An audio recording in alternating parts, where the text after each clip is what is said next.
আসসালামু আলাইকুম everyone, welcome back to my channel. আশা করি সবাই অনেক অনেক ভালো আছেন। আমরাও আলহামদুলিল্লাহ ভালো আছি। নতুন আরেকটা ভিডিও নিয়ে চলে আসলাম আপনাদের মাঝে। আশা করি আমার আজকের ভিডিওটা ভালো লাগবে। ভালো লাগলে লাইক কমেন্ট শেয়ার করুন ফ্যামিলি এবং ফ্রেন্ডের সাথে। চলুন তাহলে আর দেরি না করে দেখে আসা যাক আমাদের আজকের ভিডিওতে কি আছে। আমাদের আজকের ভিডিওতে আছে আমি হামিমের জন্য কিছু জিনিস কিনে কানাডাতে পাঠাবো। তার জন্য যে মার্কেটে চলে এসেছি। স্প্লাশ থেকে কিছু জিনিস কিনবো, ওর ড্রেস কিনবো, আরও খাবারের কিছু জিনিস কিনবো। তো সবগুলো আজকে কিনবো, কারণ একটা ভাইয়া যাবে, তার কাছে পাঠাবো। তো সব কিছু এই যে কিনে নিয়ে এসেছি, ওর যা যা লাগবে। এখানে বিভিন্ন ধরনের খাবার আছে আর কি, তারপরে একটু ওষুধ আছে, ড্রেস আছে কয়েকটা। তো এগুলাই পাঠাবো। আসলে একজনের কাছে কতটুকু পাঠানো যায়, তো আলহামদুলিল্লাহ ওনার কাছে আমি অনেকটুকুই দিতে পেরেছি।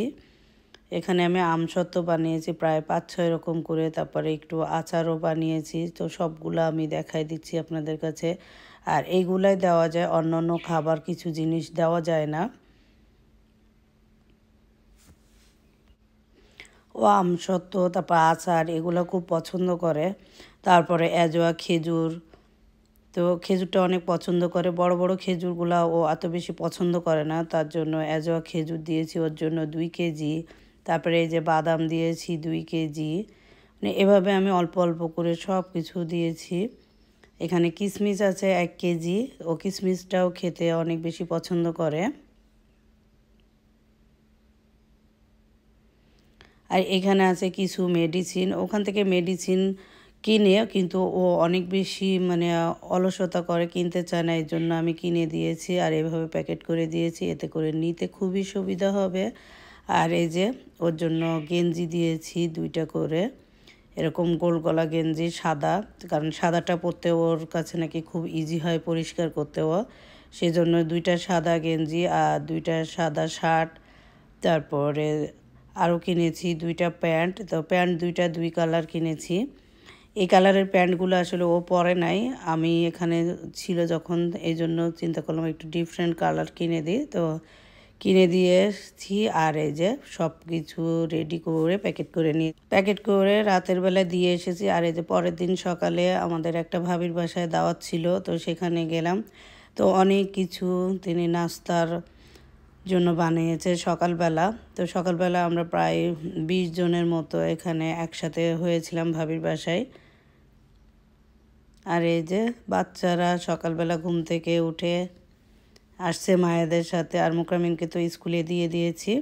তারপরে রাতের বেলা এই যে একটা সেলাই মেশিন কিনতে চলে গেছি মার্কেটে, কারণ আমার মেশিনটা অনেক বেশি ডিস্টার্ব দিচ্ছে। আর সেলাইটা আসলে বাইরে করা যায়, বাইরে দেখা যায় যে টাকা দিয়ে কাপড় কেনা হয় সেই টাকা থেকেও বেশি চলে যায় সেলাইয়ের। এই জন্য যেহেতু সেলাই পারি, তো মেশিন ডিস্টার্ব দিচ্ছে, তার জন্য ওইটা এখানে আসলে ওইভাবে ঠিক করা যায় না। তার জন্য নতুন আর একটা মেশিন নিয়ে নিলাম। তো মেশিনটা নিয়ে আবার একটু ঠিক আছে কিনা টেস্ট করে নিলাম। এখন প্যাকেট করে দিচ্ছে। আর সেলাই ছাড়া আসলে আমার চলেই না বললেই চলে। যে কোনো কাজে দেখা যায় বাচ্চাদের কোনো কিছু একটু ছোট বড় করা, নিজেদের সেলাই, নিজের ড্রেস সব কিছুই আমি নিজে করি, বাইরে খুবই কম করা হয়। এই জন্য মেশিন ছাড়া আসলে চলে না। তার জন্য হঠাৎ করে মনে হলো যে মেশিন তো লাগবে, আর কাপড় সেলাই করা যেহেতু লাগবে, তার জন্য এখানে সেলাই করতে গেলে মেশিন ঠিক করতে হবে। তো মেশিন আসলে বারবার ঠিক করলে যে টাকা খরচ যায়, ওর থেকে নতুন মেশিন কেনা যায়। এই জন্য কোনো কিছু আর মেশিনে কিছু না করে নতুন মেশিনটা কিনে নিয়েছি। আর যারা সেলাই করে তারা মেশিন ছাড়া আসলে কিভাবে সেলাই করবে, সেজন্য আর নতুন মেশিনে, আমার বাসায় কিন্তু 2টা মেশিন আছে অলরেডি।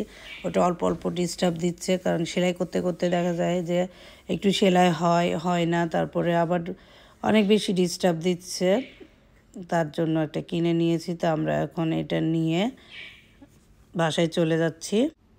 তো আমরা এখন বাসায় চলে এসেছি। আর একটা ভাবি আমার জন্য এই যে মাংস আর পিঠা দিয়ে গেছে, তো এটা গরম করব আর এখন আমরা খাবো।